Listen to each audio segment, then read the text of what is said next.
Lecture at the Cape Town International Convention Center. While paying tribute to the late statesman, Mohamed also spoke about Mandela's courage and passion. The theme of the lecture is centered on gender and reducing inequality through inclusion.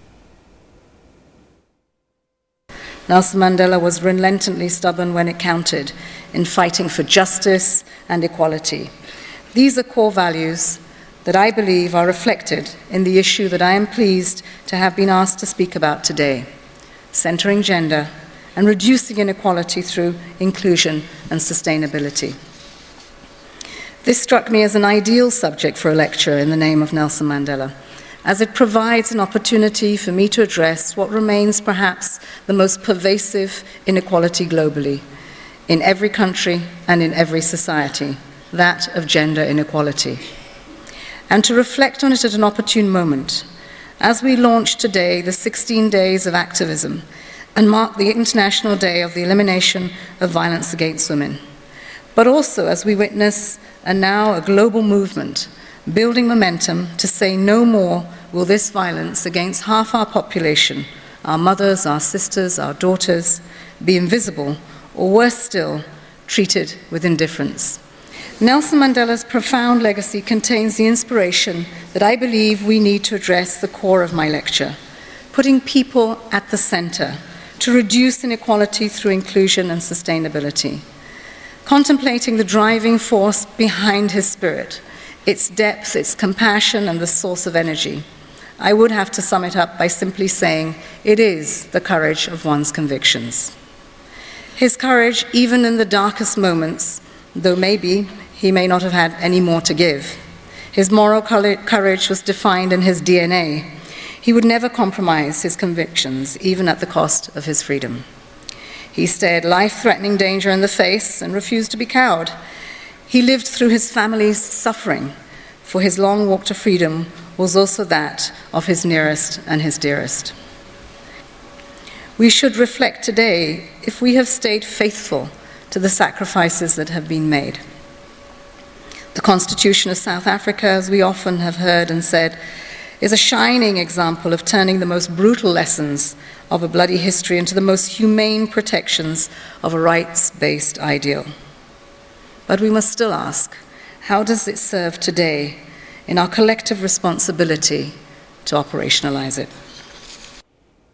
Now, that there was the United Nations Deputy Secretary General Amina Mohammed speaking in Cape Town. And our reporter, Manelisi Tubase, is still at the Cape Town International Convention Center, where that annual Nelson Mandela Lecture has just concluded.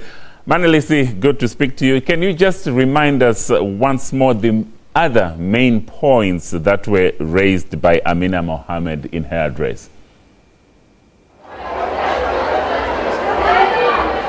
Thank you, Aubriel. As you can see in my the background there, we just come to the end of the 15th Nelson Mandela Annual Lecture, which was delivered by Amina Mohammed, who is the Secretary General of the United Nations.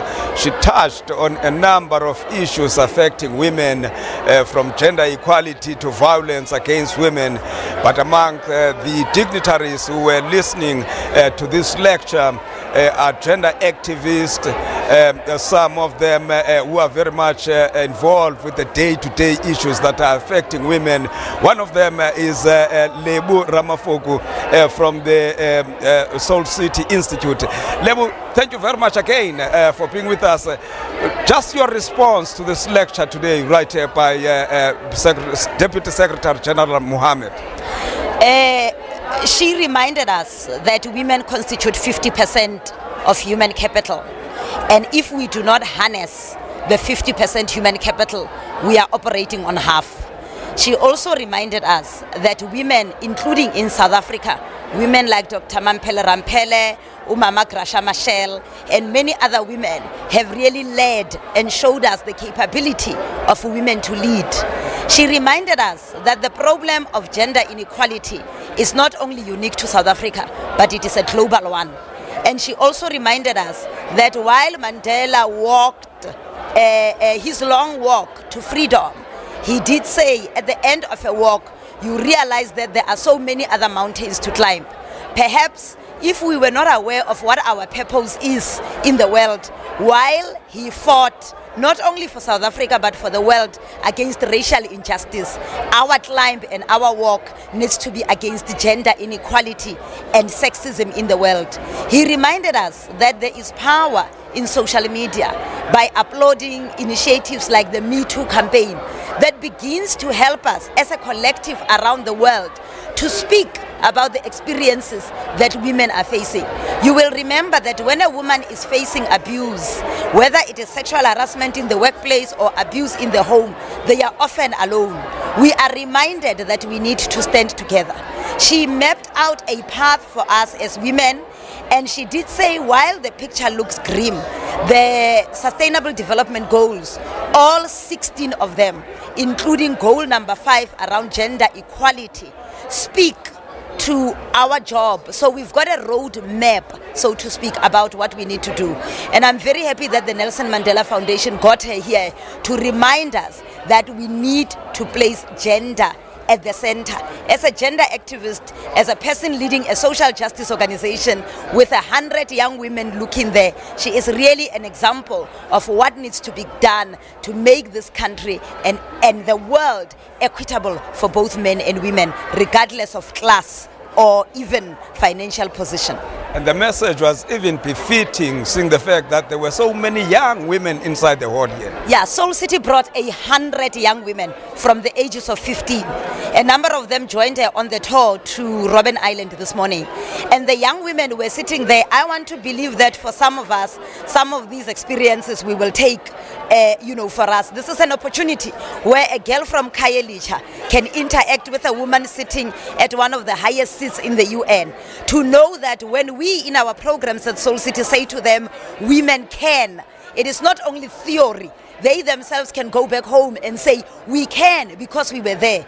They are bearing witness of what women can achieve. Thank you very much. Thank you very much. That is Ms. Ramafuku there. She is the CEO, Chief Executive Officer of the Soul City Institute. From us here at the International Convention Center in Cape Town, we're going back to you in Johannesburg, O'Brien. Well, many thanks once again to our reporter there, Manelisi Dubase, coming to us live from the 15th Annual Nelson Mandela Lecture in Cape Town.